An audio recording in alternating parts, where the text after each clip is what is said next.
ሰላም ጤና ይስጥልን ውድ ተማሪዎቻችን ሳምንታዊ የመምህሬ ዝግጅታችን ተጀምሯል። እንግዲህ ሁሉ ጊዜም በመምህሬ ዝግጅታችን መምህር ወደዚህ ይመጣል ለእናንተ የሚመጥን 5 የተለያዩ ጥያቄዎችን ይዞ ይመጣል። በእነዚህ ጥያቄዎች ላይ ደግሞ እናንተ ሙከራ ያደረጋችሁ ቆይታ እንድታደርጉ እንጋብዛችኋለን። ዛሬም እንግዲህ በመምህር የአካባቢ ሳይንስ የ6ኛ ክፍል ጥያቄዎች ተዘጋጅቷል። እነዚህን ጥያቄዎች ካያችሁ በኋላ 800 ላይ ዋኤን እንዲሁም ደግሞ በ09097040 ላይ መልሶቻችሁን በተራ ቁጥራቸው መሰረት ማድረስ ትችላላችሁ።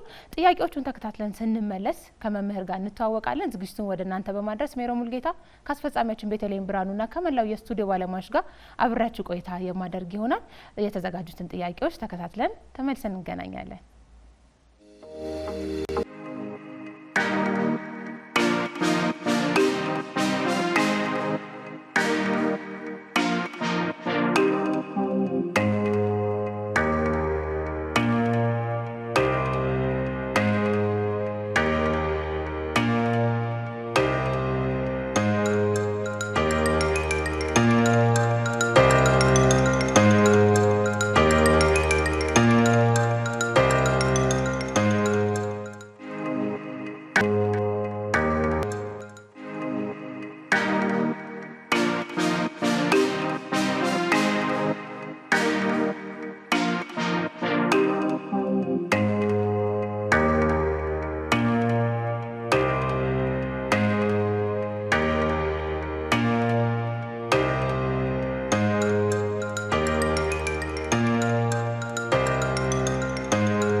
ውድ ተማሪዎቻችን ለዛሬ የተዘጋጁትን 5 የአካባቢ ሳይንስ ጥያቄዎች ተከታትለን ተመልሰን ተገናኝተናል።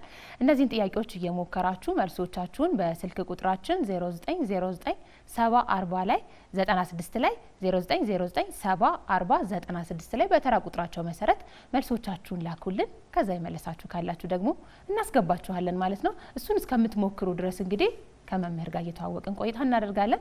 መምህር እንግዲህ ጊዜህን መስዋዕት አድርገህ ለተማሪዎች ደግሞ የሚመጥን ጥያቄ በማዘጋጀት እዚህ በመገኘት በፈቃደኝነት ስለመጣ እናመሰግናለን። በጣም ጥሩ። እስቲ እንታወቃ ከትውውቅ ስለሆነ የሚጀምረው እስቲ ራስህን አስተዋውቀን። ማን ትባላለህ? የት ተወለድክ? የት አደግክ? እንዲሁም ደግሞ አሁን እስካለህበት የትምህርት ደረጃ ሂደትክ ምን ይመስላል የሚለው አካፍለን እስቲ። እሺ፣ አመሰግናለሁ። መምህር አዝመራው እባላለሁኝ። ተወልጄ ያደግኩት በድሮ ምዕራብ ጎጃም አሁን ደግሞ ሰሜን ጎጃም ባህር ዳር ዙሪያ አካባቢ አዴት አካባቢ ነው ተወልጄ ያደግኩት። አንደኛ ደረጃ የተማርኩት ወንጨር በምትባል ትምህርት ቤት ነው። 1 እስከ 6ኛ ክፍል ማለት ነው። ከ7 እስከ 12ኛ ክፍል ደግሞ አዴት መሰናዶ ትምህርት ቤት አዴት ሁለተኛ ደረጃና መሰናዶ ትምህርት ቤት ነው የተማርኩት ማለት ነው። ዲግሪን የተማርኩት ደብረ ማርቆስ ዩኒቨርሲቲ ነው። በኬሚስትሪ ዲፓርትመንት ደብረ ማርቆስ ዩኒቨርሲቲ የመጀመሪያ ዲግሪን ተምሬያለሁ። አሁን ደግሞ ፌዴራል ቴክኒካል ኢንስቲትዩሽን ሊደርሺፕ ኤንድ ማኔጅመንት ማስተር አለኝ ማለት ነው። በጣም ደስ ይላል። እንደ ወደ መምህርነት እንዴት ገባክ? ወደ መምህርነት የገባሁት ያው 12ኛ በ3ኛ ደረጃ ነው የመረጥኩት። አመራረጡ እንደ አጋጣሚ ሲመረጥ የመጀመሪያው ምርጫ ምን ነበር? የመጀመሪያው ጤና ነበር የመረጥኩት። ጤና ነበር የመረጥኩት። ያው ውጤቴን በሰዓቱ ትንሽ ለጤና የሚያስገባ አልነበረም።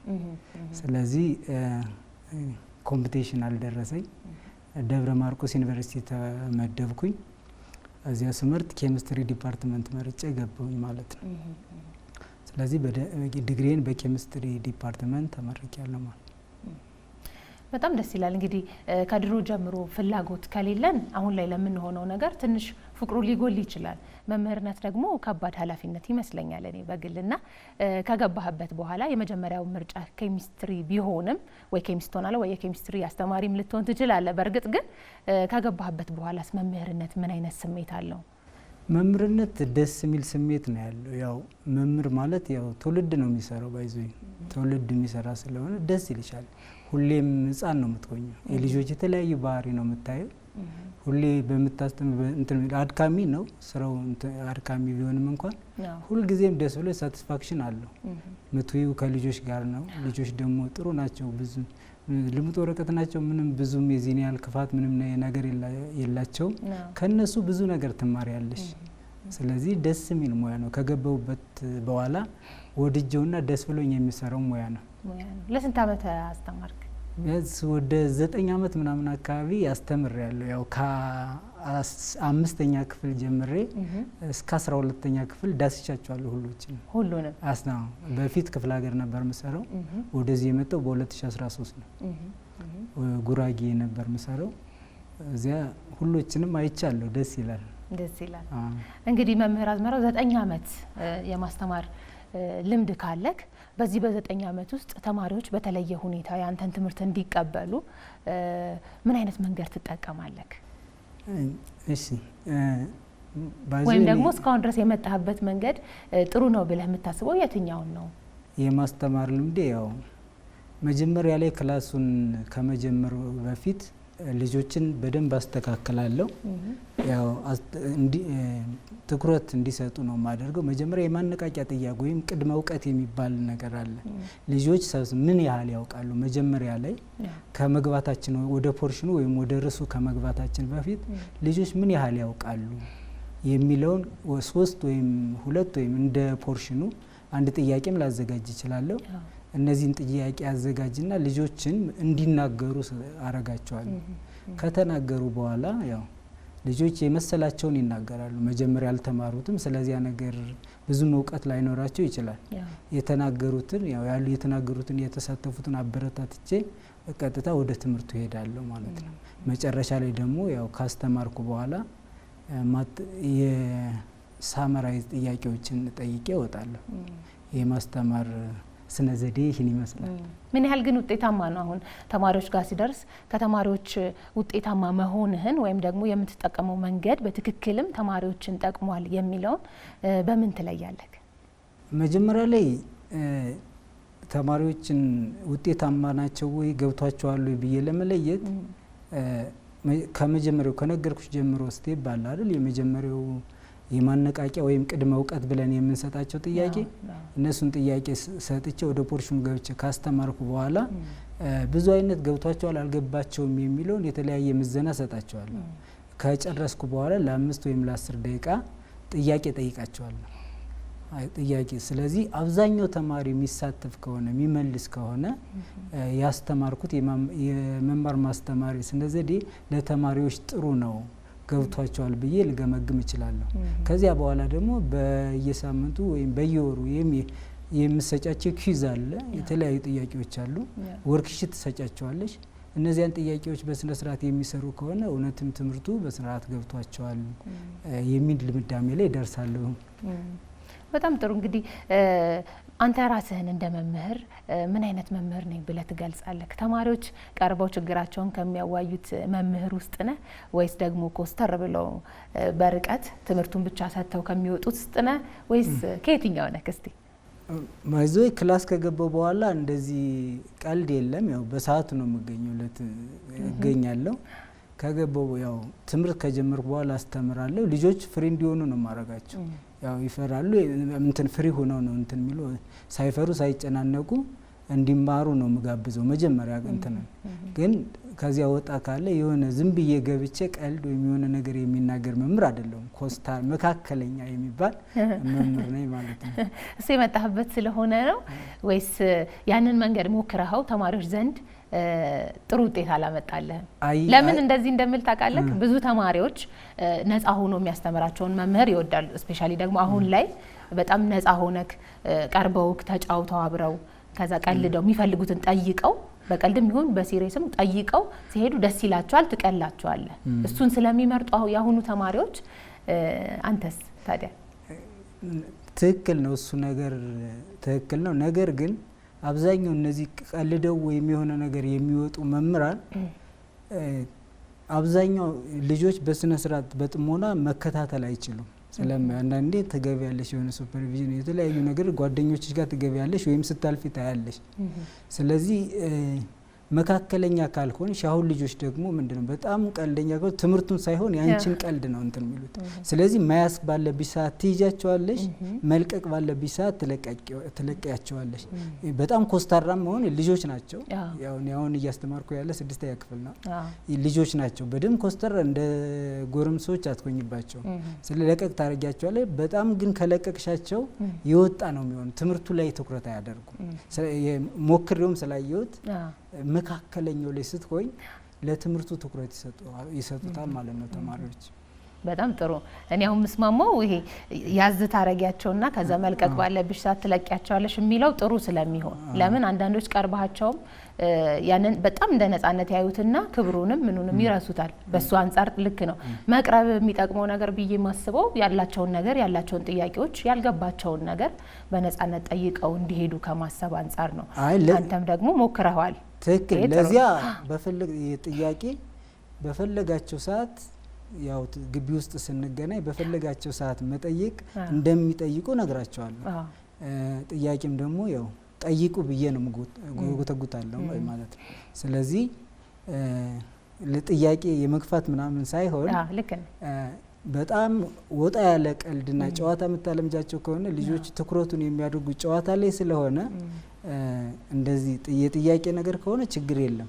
ነገር ግን ጨዋታ ከሆነ ያየሁትም ስለሆነ ውጤታማ ስለማይሆን ይህን ነው የምጠቀመው። አብዛኛው ይህን ቢጠቀም የተሻለ ይሆናል ብዬ አስባለሁ። በጣም መያዝ የለብሽም እኮ በጣምም መልቀቅ ካለ ከባድ ነው የሚሆነው። ወጣ ይላል። አንዳንድ በጣም የምንለቃቸው ከሆነ ልጆች ስለሆኑ ተነስተውም ወጣው ሊሄዱ ይችላሉ ሳያስፈቅዱ። ስለዚህ ይህን ለመከላከል ሲባል በቃ ሚዲየም ነው መሆን ያለበት። በጣም ኮስተር ብሎ ዝም ብሎ ሳይፈታ ፊቱ ሳይፈታ አስተምሮ የሚወጣ ከሆነ ተጎጅ ናቸው። የሚያስተውሉት የሱን ፊት ነው ወይም መኮሳተሩን ነው የሚያዩ። ነገር ግን ማዕከለኛ ሆነች በጣም የሚረብሹ ወይም ዲስተርብ የሚያደርጉ ከሆነ ያዝ ታረጊያቸዋለች። በጣም ሲጨናነቁ ደግሞ አንደኛው ክፍለ ጊዜና ሰባተኛው ክፍለ ጊዜ ደግሞ እኩል አታስተምር። በሰባተኛው ክፍለ ጊዜ ስለሚደክሙ ራሳቸው እንዲናገሩ ታደርጊያቸዋለች። የሆነ ቀልድ እንዲያወሩ ልታደርጊያቸው ትችላለች። ስለዚህ ሁለቱም ነኝ።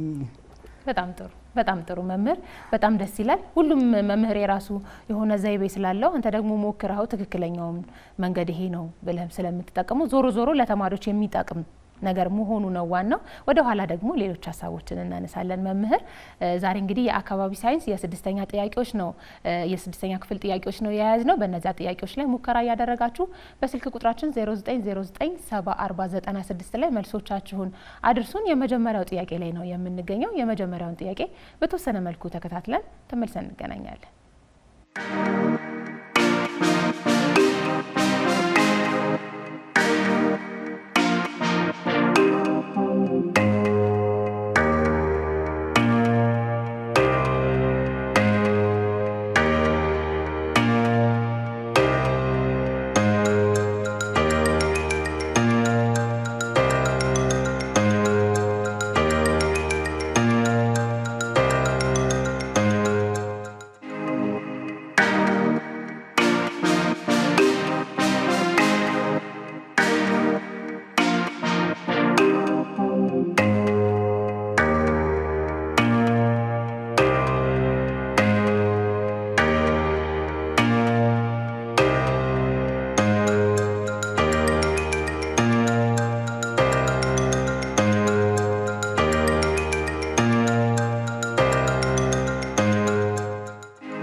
ውድ ተማሪዎቻችን ተመልሰን ተገናኝተናል። የመጀመሪያውን ጥያቄ አስታውሰን ተመለስን።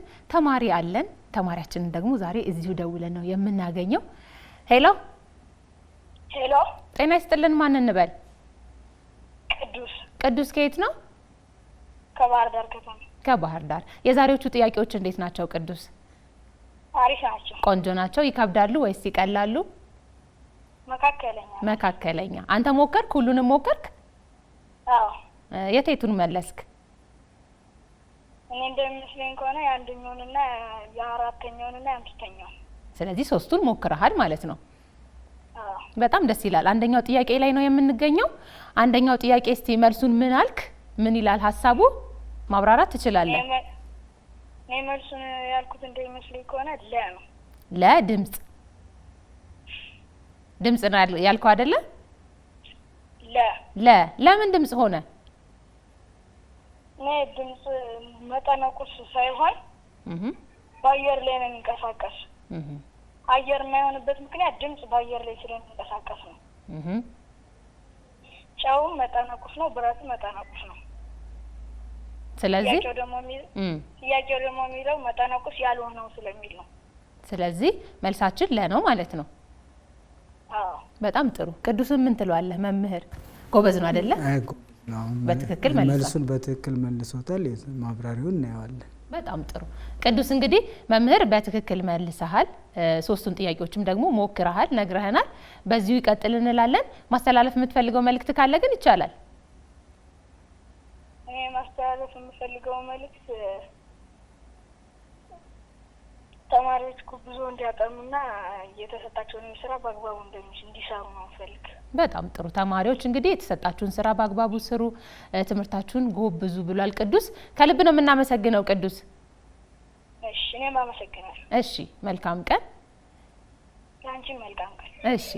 እሺ ቅዱስ በጣም በጥሩ ሁኔታ የመጀመሪያውን ጥያቄ መልሶልናል። እስቲ ማብራሪያውን እንመልከት መምህር። እሺ አመሰግናለሁ። እንግዲህ ጥያቄያችን የሚለው ከሚከተሉት ውስጥ አንዱ ቁስ አካል አይደለም ነው የሚለው። እንግዲህ ቁስ አካል ብለን የምናየው ማንኛውም ነገር ቦታ የሚይዝና መጠነ ቁስ ያለው ነገር ቁስ አካል ይባላል። ስለዚህ እዚህ የምናያቸው ጥያቄዎች አሁን ለምሳሌ አየር ቁስ አካል ነው። አብዛኛው ተማሪ ቁስ አካል እንዳልሆነ ያያል ማለት ነው። ምክንያቱም አየርን በፊኛ ውስጥ ስንጨምረው ቦታ ይዛል፣ የራሱ የሆነም ክብደት አለው። ጨውንም በምናይበት ጊዜ የራሱ የሆነ ክብደት አለው፣ ቦታም ይዛል ማለት ነው። ብረትን በምናይበት ጊዜ ቦታ ይዛል፣ የራሱ ክብደት አለው። ስለዚህ ቁስ አካል ያልሆነው ድምጽ ነው ማለት ነው። እንግዲህ ድምጽ ብለን የምንጠራው ቦታም አይዝም፣ መጠነ ቁስ የሚባለው ነገርም የለም። በዚህ ምክንያት መልሳችን ቅዱስ እንደመለሰው ድምጽ ነው የሚሆነው ማለት ነው። በጣም ጥሩ መምህር። እንግዲህ የመጀመሪያው ጥያቄ ለላይ የተቀመጠው ድምጽ የሚለው ምላሽ ይሆናል።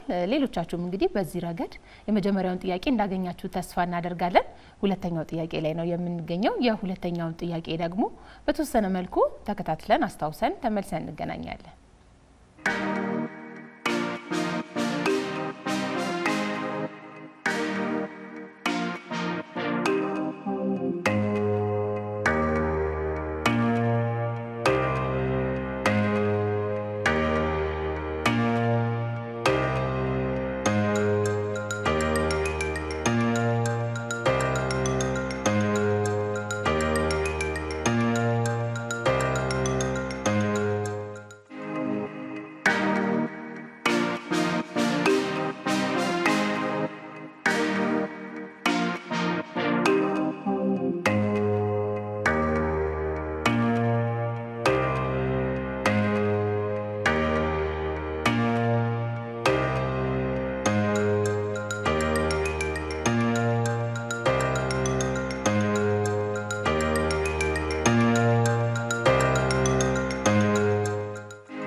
ውድ ተማሪዎቻችን የሁለተኛውን ጥያቄ አስታውሰን ተመልሰን ተገናኝተናል። አሁንም መስመራችን ላይ ተማሪ አለ። ጥያቄውን ግን አጉሌ መነጽር ነው የሚለው። አጉሊ መነጽር በሚለው አስተካክላችሁ ውሰዱት፣ የቃላት ስህተት ስላለበት ማለት ነው።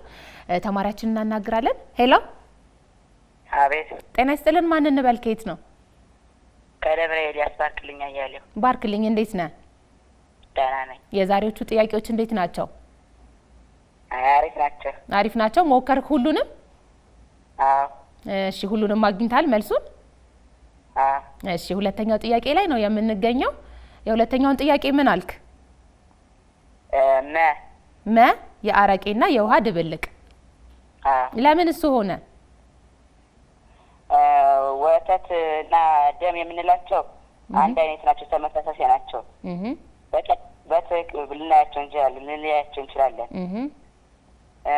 የተቀሩትን በተመሳሳይ እንደዛ ናቸው። ልዩ የሆነው የአረቄና የውሃ ድብልቅ ነው። ስለዚህ መልሳችን መ ነው። አዎ። የስንተኛ ክፍል ተማሪ ነህ? 7። ስለዚህ ይቀለዋል አይደለም? ምን ትለዋለህ? ባርክልኝ። አይ ጎበዝ ነው። ወደ ታች ወርዶ መመለሱ ራሱ ማስታወሱ በጣም ጎበዝ ነው። በርታ ነው የምለው። በጣም ጥሩ መምህር ምን እንዳለ ሰምተሃል አይደለ? አዎ ጎበዝ። ወደ ታች ወርደ የ6ኛ ክፍል ጥያቄ ማስተዋልና መመለስ በጣም ትልቅ ነገር ነው ብሏል። እኛም ስለመለስክ እናመሰግናለን። መልእክት አስተያየት ካለህ ግን እንቀበላለን። እሺ ከልብ አድርገን እናመሰግናለን። መልካም ጊዜ። እሺ እናመሰግናለን። በጣም ጥሩ። ከተለያዩ አካባቢዎች ተማሪዎች ይደውላሉ እና ደግሞ በጣም በጥሩ ሁኔታና ደስ በሚል ሁኔታ ነው የሚያብራሩት።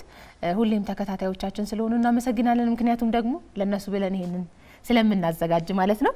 እስቲ ማብራሪያውን በደንብ ትሰጠናለህ? አመሰግናለሁ። ጥያቄያችን የሚለው በአይናችን ወይም አጉሊ መነጽርን ታግዘን መለየት የማንችላቸው ድብልቅ የትኛው ነው የሚለው ወይም የትኞቹ ናቸው ነው እዚህ ጋር የትኛው ነው።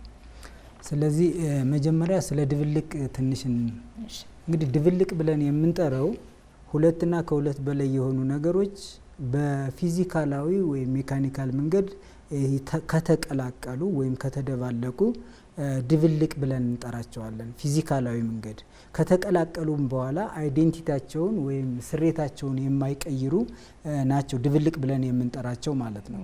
ስለዚህ ድብልቅን በሁለት ዋና ዋና ክፍል ነው የምንከፍለው። የመጀመሪያው ውሃድ ዘር ድብልቅ ብለን እንጠራዋለን። ሁለተኛው ልይ ዘር ድብልቅ ብለን እንጠራው ሆሞጂነስ ሚክስቸር ኤንድ ሄትሮጂነስ ሚክስቸር ብለን የምንጠራው ማለት ነው። ውሃድ ዘር ድብልቅ ብለን የምንጠራው ድብልቁን አይናችን ወይም አጉሊ መነጽሩ ማይክሮስኮፕ ተጠቅመን ድብልቁን መለየት የማንችለው ከሆነ ባውንደሪ የሌለው ከሆነ ምን ብለን እንጠራዋለን?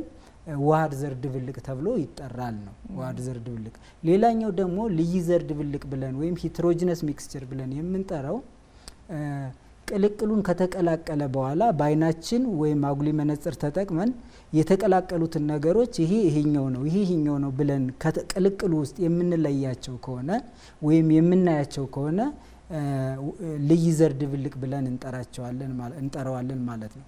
አሁን ከዚህ ከተዘረዘሩት ደም፣ ወተት፣ የዘይትና የውሃ ድብልቅ ልይ ዘር ድብልቅ ናቸው። ልይ ዘር ድብልቅ ናቸው።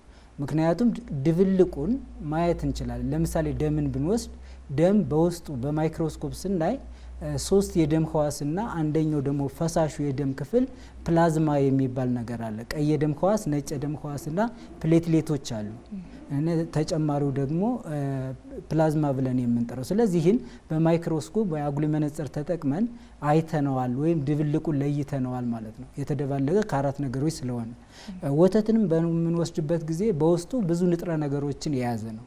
ለምሳሌ እንደ ካልሲየም፣ ፕሮቲንና ቫይታሚን ይዟል ማለት ነው። ይህንም አጉሊ መነጽር ተጠቅመን እናየዋለን የተደባለቁትን ወይም የተሰራበትን ነገር ማለት ነው።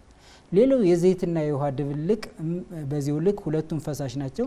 ዘይትና ውሃ ሲቀላቀሉ ዘይት ወለይ ይሆናል፣ ውሃው ወታች ይሆናል። ይህ የሆነበት ምክንያት የፍክታ ልዩነት አለ። ውሃው ከፍተኛ የሆነ ፍክታ አለው። ዘይቱን ስናነጻጽረው ሁለቱ ዝቅተኛ ፍክታ አለው።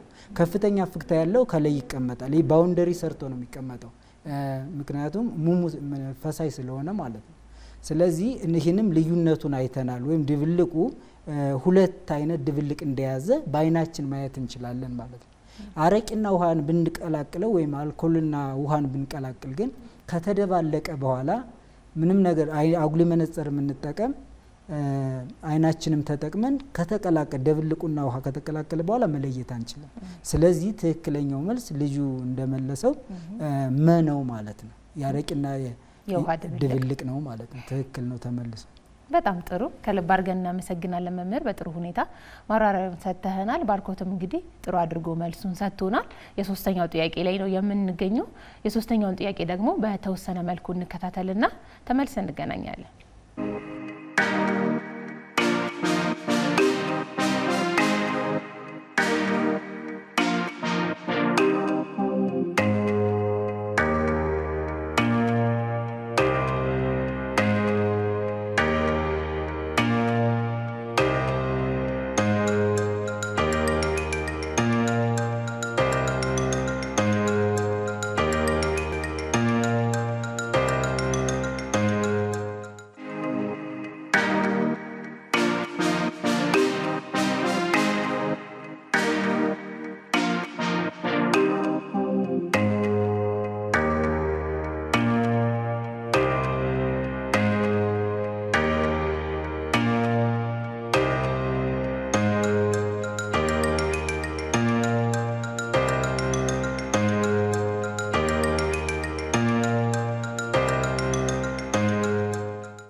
ተማሪዎቻችን ተመልሰን ተገናኝተናል። የሶስተኛው ጥያቄ ላይ ነው የምንገኘው። መምህር የሶስተኛው ጥያቄ ሀሳቡ ምንድነው? ምርጫዎቹ ላይ የተዘረዘሩት ምንድናቸው የሚለው ካንተ ነው የምንወስደው። እሺ ከሚከተሉት ውስጥ ስለ ልዩ ዘር ድብልቅ ትክክል የሆነው የቱ ነው ነው የሚለው ቅድም በተወሰነ መልኩ አብራርተናል ማለት ነው። እንግዲህ ድብልቆች በሁለት ነው አይደል የከፈልናቸው ቅድም ስናወራ የነበረው ልዩ ዘር ድብልቅና ዋር ዘር ድብልቅ ነው። አሁን እዚህ የተዘረዘሩት የሁለቱም ባህሪ አሉ። ለምሳሌ የዋር ዘር ድብልቅ የልዩ ዘር ድብልቅ የራሳቸው የሆነ ባህሪ ያላቸው ማለት ነው። እንግዲህ ቅድም እንደተናገርነው በድጋሚ ዋር ዘር ማለት ድብልቁ ከተደባለቀ በኋላ በአይናችን ወይም ማይክሮስኮፕ ብለን ወይም አጉሊ መነጽር ብለን በምንጠራው ነገር ማየት የማንችለው ከተደባለቀ በኋላ ብለናል። ሌላኛው ደግሞ ልዩ ዘር ድብልቅ ብለን የምንጠራው ደግሞ ከተደባለቀ በኋላ ማየት የምንችለው አይናችን ተጠቅመን ከአይናችን ካለፈ ደግሞ አጉሊ መነጽርን ተጠቅመን ማየት የምንችለው ነገር ነው ማለት ነው። ስለዚህ አሁን ጥያቄያችን ልዩ ዘር ድብልቅ ስለ ልዩ ዘር ድብልቅ በትክክል የሚገልጸው ነው። ስለዚህ የመጀመሪያው የልዩ ዘር ድብልቅ ወጥና ተመሳሳይ ነው ይላል። አይሆንም። ይሄ ባህሪ የማን ነው? የዋር ዘር ድብልቅ ባህሪ ነው ማለት ነው። በተፈጥሮ ዋር ዘር ድብልቅ ወጥና ተመሳሳይ የሆነ ባህሪ ያለው ማለት ምክንያቱም ስለማናየው በአይናችን ተመሳሳይ ነው፣ ባውንደሪ የለውም። ለምሳሌ ቅድም ዘይትና ውሃ ብለን ዘይትና ውሃ የሚከፈልበት ባውንደሪ ያለ ቦታ አለው። ነገር ግን ዋር ዘር ከሆነ ተመሳሳይ ነው፣ ምንም ነገር ልዩነት የለውም ማለት ነው። ልዩ ዘር ድብልቅ በቀላሉ ማየት አይቻልም ይላል። ይቻላል። ቅድም ስናወራ በአይናችን ወይም አጉሊ መነጽር በመጠቀም በቀላሉ ማየት እንችላለን። ይህኛው አይቻልም ስለሚል አይሆንም ማለት ነው። ሌላው ሐመርኋን በምናይበት ጊዜ የልዩ ዘር ድብልቅ በአይናችን መለየት እንችላለን ይላል። ይህ ነው መልስ የሚሆነው። ምክንያቱም ከተደባለቀ በኋላ በአይናችን ወይም አጉሊ መነጽርን ተጠቅመን በቀላሉ ድብልቁን በውስጡ ያሉት ነገሮችን ማየት እንችላለን ነው ማየት እንችላለን። ስለዚህ መልሳችን ሐመርኋ ይሆናል። ምንም በምናይበት ጊዜ የልዩ ዘር ድብልቅ በአብዛኛው ሙሙት ናቸው ነው። በአብዛኛው ሙሙት የሆኑት ልዩ ዘር ድብልቅ ሳይሆን ዋር ዘር ድብልቅ ናቸው። ዋር ዘር ድብልቆች ሙሙት ናቸው በአብዛኛው። ያው ሌላም ጠጣርም ቢኖሩም በብዛት አብዛኛው ዋር ዘር ድብልቆች ሙሙት ናቸው። ስለዚህ መልሳችን የሶስተኛው መልስ ሐመርኋ ይሆናል ማለት ነው። በጣም ጥሩ መምህር፣ እንግዲህ በጣም በጥሩ ሁኔታ ማብራሪያ ሰጥተናል። ተያያዥ ጥያቄዎች ስለሆኑ ይቀሏቸዋል ብለን ተስፋ እናደርጋለን። ወደ አራተኛው ከማለፋችን በፊት እንደው የኬሚስትሪ ትምህርት ላቦራቶሪ ውስጥ ወይም ላብ ውስጥ በመግባት የተለያዩ ሙከራዎችን በመስራት በደንብ ይሰጣል። መሰጠትም ያለበት እንደዛ ነው። አካባቢ ሳይንስ ደግሞ ስንመጣ ያው ተመሳሳይ ነገር ስለሆነ ልጆች በቲዮሪ ብቻ ከሚያዩት እየሞከሩት የሚያዩትን ይበልጥ ይይዛሉና እንደው እንደ አካባቢ ሳይንስ መምህርነትህ ተማሪዎቹ ቤተ ሙከራ ገብተው የተለያዩ ስራዎች እንዲሞክሩ ታደርጋለህ? እሺ፣ አሁን አካባቢ ሳይንስ በብዛት ያው አብዛኛው ወደ 4 ምናምን ዩኒቶች ሶሻል ናቸው። አንድ ዩኒት ብቻ ነው ባይዞ ይህን የሚጋብዘው። ለምሳሌ ምዕራፍ 2 ላይ ስናይ ስንገባ ልጆችን በተወሰነ መልኩ አሰርተናል። ሌሎች ምንድነው ስለ ምስራቅ አፍሪካ አንጻራዊ መገኛ፣ ስለ አየር ንብረት ወዘተ ነው። የጂኦግራፊ ጋር አካባቢ ሳይንስ ስለሆነ ሁለቱንም ሶሻልና ናቹራልን ነው አብሮ የያዘ ማለት ነው ታች ክላስ። ስለዚህ ስለያዘ አንድ ምዕራፍ ብቻ ናት እንግዲህ ተፈጥሮ ሳይንስ ወይም ባዮሎጂን፣ ፊዚክስን፣ ኬሚስትሪን የምትጋብዘዋ ማለት ነው። ስለዚህ የእሷ ላይ አይተናል። አሁን ስለ ድብልቆች አይተናል። ጥያቄዎችን ታች እናያቸዋለን እንጂ የድብልቅ መለያ ዘዴዎች አሉ። ድብልቆችን ተደባልቀዋል። ከተደባለቁብን በኋላ እንዴት ነው የምንለያቸው እነዚህን ነገሮች የሚል የመለያ ሜካኒዝሞች አሉ። ስለዚህ እነሱን ነገሮች በብዛት አሰርተናቸዋል። እንደኛ ትምህርት ቤት ካሰራናቸው በኋላ እነሱ የገባቸውን ነገር ሪፖርት እንዲያደርጉልንም አድርገናል። እንደኛ ትምህርት ቤት ወይም እንደ አካባቢ ሳይንስ መምህራን ይህን ስራ እያሳየ ነው። የሚጋብዛቸው ከሆነ ላቦራቶሪ ወይም ቤተ ሙከራቸው አለ። ቤተ ሙከራቸው ውስጥ አስገብተን የሚያዩትን ባይጋብዛቸው እንኳን እቃዎችን እንዲያዩ እናስገባለን። አሁን ታች ክላስ ላይጋብዛቸው ይችላል። ነገር ግን ገብተው እዚያ ውስጥ መግባታቸው ብቻ ልጆችን ያስደስታቸዋል። የተለያዩ ማቴሪያሎችን ያያሉ። ስለዚህ እንደ አካባቢ ሳይንስ መምህራን እንደ 6ኛ ክፍል ያው 2 መምህር ነን ያለን አስገብተን አሰርተናል። ያው ተማሪዎችንም ሪፖርት ጽፈው በትክክል ጠርዘው አመጣው ላቦራቶሪ እንዲቀመጥ አድርገናል ማለት ነው። በጣም ደስ ይላል። ያው የሚያዩትን አይረሱም በነገራችን ላይ እና ደግሞ አዲስም ስለሚሆንባቸው ገብተው የሚያዩትን እያንዳንዷን ነገር እስከነ ሂደቱ አይረሱምና ለነሱም የተሻለው ነገር እሱ ነው። አዎ እዚህ ተማሪ ብዙ አይነት ባህሪ ነው ያለው። አንዱ መምሩ በሚያስተምረው የሚገባው አለ። ሁለተኛው ደግሞ ራሱ በማንበብ የሚገባ ሊኖር ይችላል። ሌላኛው ደግሞ በመነካካትና በማየት የሚገባው ተማሪ አለ። ስለዚህ ሚዛን ውስጥ በማስገባት ቀጥታ የተለያዩ ክላስ ውስጥ ቢሆንም የተለያዩ ነገሮችን እናሳያለን። ለምሳሌ እዚያ ማይመች ቢሆን ጠባብ ከሆነ እናስገባቸዋለን በትክክል የሚጋብዘውን ባይጋብዝም እንኳን አይተው ለሚረዱ ተማሪዎች የተለያዩ ነገር ማሳየት ግድ ነው። በትክክል በጣም አሪፍ መምህር፣ በጣም ደስ ይላል። የ3ኛውን ጥያቄ በጣም በጥሩ ሁኔታ አብራርተን ጨርሰናል። የ4ኛው ጥያቄ ላይ ነው የምንገኘው። ውድ ተማሪዎቻችን ለዛሬ የተዘጋጁትን የአካባቢ ሳይንስ ጥያቄዎች በየቤታችሁ ሆናችሁ እየሞከራችሁ እንደሆነ ተስፋ እናደርጋለን። 4ኛው ጥያቄ ላይ ነው የምንገኘው። 4ኛውን ጥያቄ ደግሞ እናስታውስና ተመልሰን እንገናኛለን።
ውድ ተማሪዎቻችን ተመልሰን ተገናኝተናል። የ4ኛውን ጥያቄ ተመልክተን ተመልሰን ተገናኘን።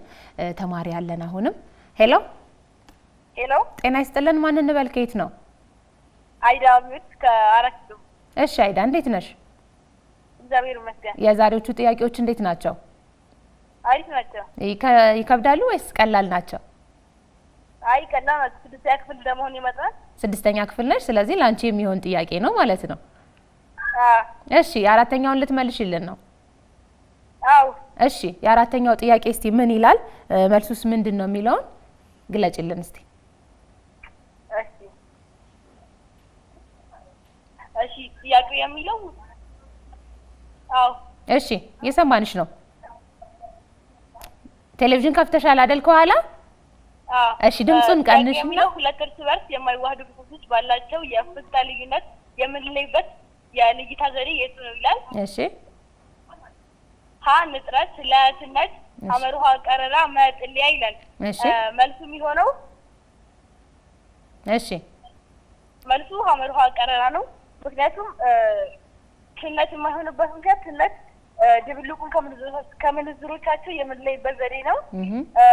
እንትን ደግሞ አንዱ ንጥረት የማይሆንበት ምክንያት ደግሞ ንጥረት 2 እና ከዚያ በላይ የሆኑ ክፍሎችን በድብልቅ ውስጥ ባላቸው የነጥብ ፍለት ልዩነት የምንለይበት ዘዴ ስለሆነ መልሳችን የሚሆነው ሐመርሃ ቀረራ ነው። በጣም ጥሩ፣ በትክክል መልሳለች አለ። ተመልሷል። በጣም ጥሩ። ምን የምትላት ነገር አለ? ያው በርቺ፣ ያው ለሚኒስትሪ በዚህ መንገድ መዘጋጀት አለብሽ፣ ያው አሪፍ ነው ምናምን። በጣም ጥሩ። እንግዲህ መምህር ለሚኒስትሪ በዚህ ደረጃ መዘጋጀት አለብሽ፣ በትክክል መልሰሻል ብሏል። እኛም ደግሞ ስለተሳተፍሽ ከልብ እናመሰግናለን። ሀሳብ አስተያየት አለሽ? አይ የለኝም። በጣም ጥሩ። ማመስገን ፈልገው ሰው አለ? እሺ፣ ማመስገን ፈልገው ጓደኛዬ ነው። እሺ፣ ማን ትባላለች? ማመስገን ፈልጋለሁ። ዳግማዊት ትባላለች። እሺ አመሰግናለሁ በያታ። እሺ ዳግማዊት በጣም ነው ወድሽ፣ አመሰግናለሁ። እሺ በጣም ጥሩ ስላገኘንሽ በጣም እናመሰግናለን። ለጓደኛሽም ያለሽን ሀሳብ ስለገለሽ በጣም ደስ ይላል። መልሱንም በትክክል ስለመለሽ ደግሞ ጎበዝ በርቺ እንላለን። መልካም ቀን። እሺ እናመሰግናለን። በትክክል መልሰዋለች አይደለም መምህር? እስቲ ነው ተጨማሪ ሀሳብ ካለን? እሺ እንግዲህ ቅድም ስለ ድብልቆች አውርተናል። እነዚህን ድብልቆች ደግሞ የግድ መለየት አለብን። ከተደባለቁ በኋላ ልንለይ እንችላለን አስፈላጊ ከሆነ። ስለዚህ ድብልቆችን በፊዚካላዊ መንገድ ወይም በአካላዊ መንገድ ነው የተደባለቁት። እነዚህ በአካላዊ መንገድ የተደባለቁትን በአካላዊ መንገድ መለያየት አለብን ነው። ብዙ የመለያ ዘዴዎች አሉ ድብልቅን የምንለይባቸው። አጠቃላይ በቤታችን ብዙ አይነት የመለያ ዘዴዎች አሉ። ለምሳሌ ልንነፋ እንችላለን፣ ማግኔት ልንጠቀም እንችላለን፣ ልንለቅም እንችላለን፣ ልናዘራ እንችላለን። ነገር ግን እንደ 6ኛ ክፍል የተቀመጠው የመለያ ዘዴዎች 4ቶች ተጠቅሰዋል። ከዚህ የዘረዘርናቸው ማለት ነው። ለምሳሌ ንጥረት፣ ትነት፣ ቀረራ፣ ጥልያ ብለን የምንጠራው በአካላዊ መንገድ ድብልቆችን ለመለየት የምንጠቀምበት ነው ማለት ነው። ከዚህ ንጥረት ብለን የምንጠራው ቶታሊ የታች ጥያቄ የተያያዘ ነው። እሱን እንትንን በለውና ትነት ብለን የምንጠራው ሁለት ድብልቆችን ሙቀትን በመጠቀም የምንለይበት ዘዴ ነው። ለምሳሌ ጨውና ውሃ ቢቀላቀልብን አንዱ የሚተን አንዱ የማይተን ከሆነ የሚተነውን ከማይተነው ለመለየት የምንጠቀምበት ሜካኒዝም ነው ወይም የመለያ ወይም የልየታ ዘዴ ነው ማለት ነው። ቀረራ ብለን የምንጠራው ሁለት አይነት ነው። ጠጣር ከሆኑ የምንለይበታለን። ፈሳሽ ከሆኑ ደግሞ እርስ በርስ የማይቀላቀሉ ለምሳሌ ዘይትንና ውሃን ብንወስድ እርስ በርስ አይቀላቀሉ። ምክንያቱም ቅድም እንዳወራ ነው ዘይቱ ላይ ይቀራል፣ ውሃው ታች ነው የሚሆነው። ስለዚህ ቀስ አድርገን ቀረራ አድርገን የምንጠቀምበት መንገድ ነው። ስለዚህ መልሱ ቀረራ ነው የሚሆን። ቀረራ የምንጠቀም ለምሳሌ ቡና ስናፈላ ዲካንቴሽን እንጠቀማለን ወይም ቀረራ እንጠቀማለን። ምክንያቱም አተለው ጠጣር ነገር ነው እንትን አይልም መታች ላይ ይዘግጣል። ቀጥታ ቀረር አድርገን ቡናውን ከአተለው የምንለይበት ሜካኒዝም ነው። ምሳሌም ሲያስቀምጠው እሱን ነው የሚያስቀምጠው ማለት ነው። ሌላው ጥልያ ብለን የምንጠራው ቀዳዳ ባላቸው ነገሮች ወይም ፊልተር ፔፐር ወይም የማጣሪያ ወረቀት ይባላል። ጨርቅ ወይም ቀዳዳ ያላቸው ጨርቆች ሊሆኑ ይችላሉ። ከብረት የተሰሩ ከተለያዩ አጠቃላይ ፈሳሹን ሊያሳልፍ የሚችል ጠጣሩን ግን ሊያስቀርልን የሚችል ማቴሪያሎችን በመጠቀም የምንለይበት ዘዴ ጥልያ ብለን እንጠራዋለን ማለት ነው። ስለዚህ በትክክል ተመልሷል ማለት ነው። ይሄ አመርኋ ቀረራ ነው። እርስ በርስ የማይዋሃዱ ፈሳሾችን ባላቸው የእፍግታ ልዩነት ነው። ለምሳሌ ቅድም እንደተነገረው ውሃው ከፍተኛ እፍግታ አለው ከማን ጋር ሳወዳደረው ከዘይቱ ጋር ሲወዳደር ማለት ነው። ስለዚህ እርስ በርስም አልተቀላቀሉም። ስለዚህ ይህን ነገር ለመለየት ወይም ይህን ድብልቅ ለመለያየት የሚጠቅመን የልየታ ዘዴ ቀረራ ብለን እንጠራዋለን። በጣም ጥሩ መምህር፣ እንግዲህ እናመሰግናለን። ተማሪያችንም ቀደም ሲል በጥሩ ሁኔታ መልሱን ሰጥታናለች። አንተ ደግሞ ጥሩ የሆነ ማብራሪያ አክለህበታል። እናመሰግናለን። ውድ ተማሪዎቻችን የመጨረሻውና 5ኛው ጥያቄ ላይ ነው የምንገኘው። እሱን ደግሞ በተወሰነ መልኩ ተከታትለን ተመልሰን እንገናኛለን።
ውድ ተማሪዎቻችን ተመልሰን ተገናኝተናል። የመጨረሻውና አምስተኛው ጥያቄ ላይ ነው የምንገኘው። አምስተኛውን ጥያቄ ደግሞ የሚመልስ ተማሪ አለ። ሄሎ ሄሎ፣ ጤና ይስጥልን። ማን እንበል? ከየት ነው? ሴታ ሞገስ እባላለሁ ከደብረ ብርሃን። እሺ ሴታ፣ እንዴት ነሽ? ደህና ነኝ። የዛሬዎቹ ጥያቄዎች እንዴት ናቸው? እየሞከርሽ ቆየሽ? አዎ እየሞከርኩ ቆይቻለሁኝ። በጣም ደስ ይላሉ። ደስ ይላሉ። ቀላል ናቸው ማለት ነው?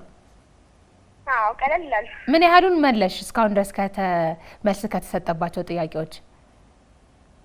ኤክስ የገባብኝ አንደኛ ብቻ ነው። ከአንደኛ ውጭ ሁሉንም መልሻለሁ። ሁሉንም መልሰሻል። በጣም ጎበዝ፣ በጣም ጎበዝ። ደስ ይላል። አምስተኛው ጥያቄ ላይ ነው የምንገኘው። የአምስተኛውን ጥያቄ ደግሞ ታብራሪልናልሽ አይደለ? አዎ። እሺ፣ በጣም ጥሩ። የአምስተኛውን ጥያቄ ማብራራት ትችያለሽ። እሺ፣ የአምስተኛው ጥያቄ የሚሆነው መልሱ ሀመር ውሃ ነጥበ ፍሌት ነው። ነጥበ ፍሌት ያልኩበት ምክንያት ለምሳሌ የወንዝን ውሃ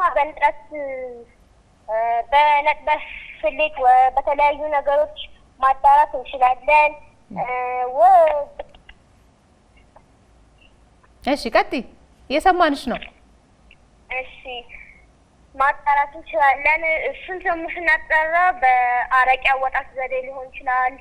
በተለያዩ ነገሮች ብቻ እሱን ነጥበ ፍሌት ማድረግ እንችላለን። በነጥበ ቅልጠት ግን ማድረግ አንችልም። ምክንያቱም በነጥበ ቅልጠት ማድረግ የምንችለው የበረዶን ብቻ ስለሆነ ማለት ነው። በነጥበ ፍሌት ስንል ደግሞ የወንዝ ውሃ ሊሆን ይችላል። የተለያዩ የውሃ ነገሮች ሊሆን ይችላል።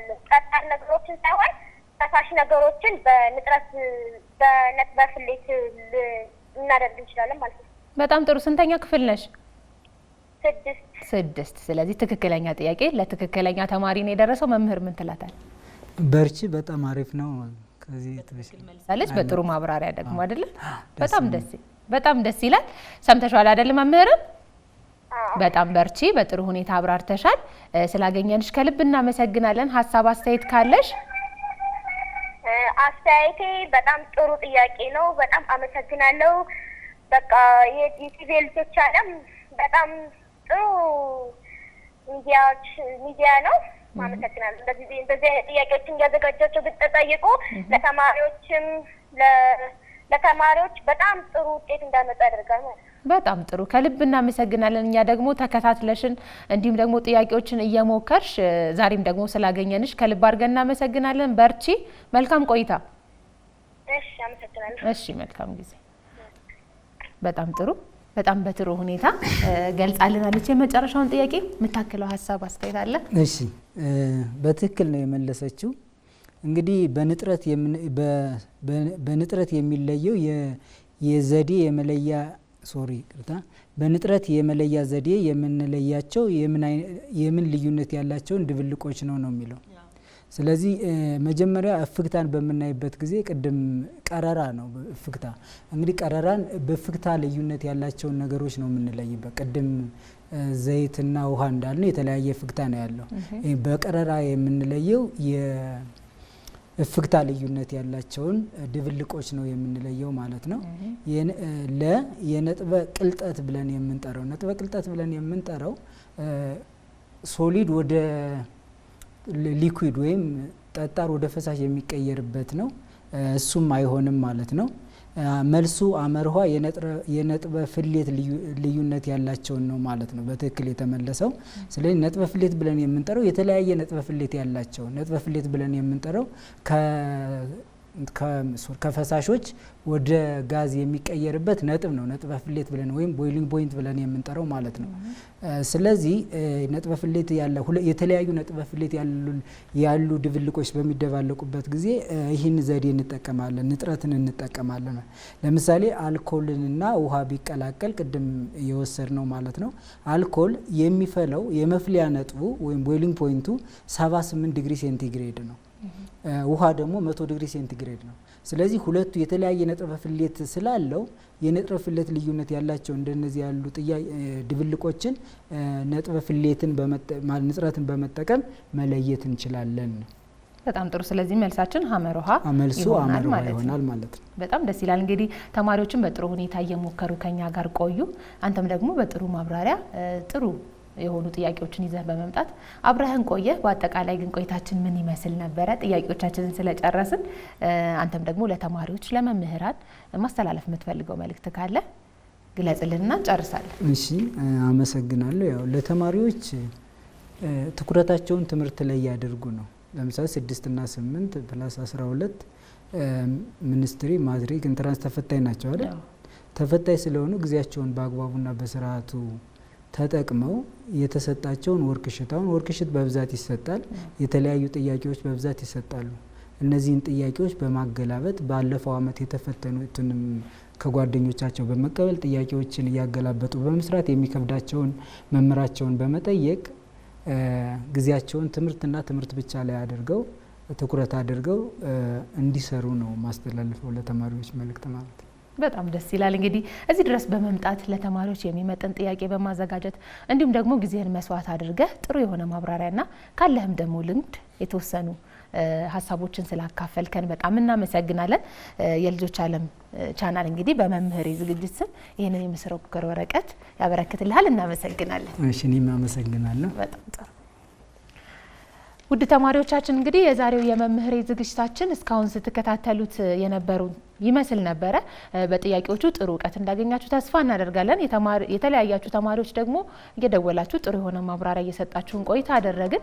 እነዚህን ጥያቄዎች እንግዲህ በየቤታችሁ ናችሁ ሌሎች ተማሪዎችም እየሞከራችሁ እንደነበረ ተስፋ እናደርጋለን። ይህ ዝግጅት ካመለጣችሁ እንግዲህ ማክሰኞ 11 ሰዓት በድጋሚ ማግኘት ትችላላችሁ እና ከጥያቄዎቹ ደግሞ በደንብ መማር ትችላላችሁ እንላለን።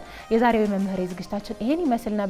ሜሮን ሙልጌታ ከመላው የስቱዲዮ ባለሙያዎች ጋር እንዲሁም ካስፈጻሚያችን ቤተልሔም ብርሃኑ ጋር እስካሁን ድረስ ቆይታ አደረገ። ሳምንት ደግሞ ሌላ መምህር ይዘን የምንገናኝ ነው የሚሆነው። እስከዛው ድረስ መልካም የትምህርት ሳምንት ይሁንላችሁ። ሰላም ሁኑ።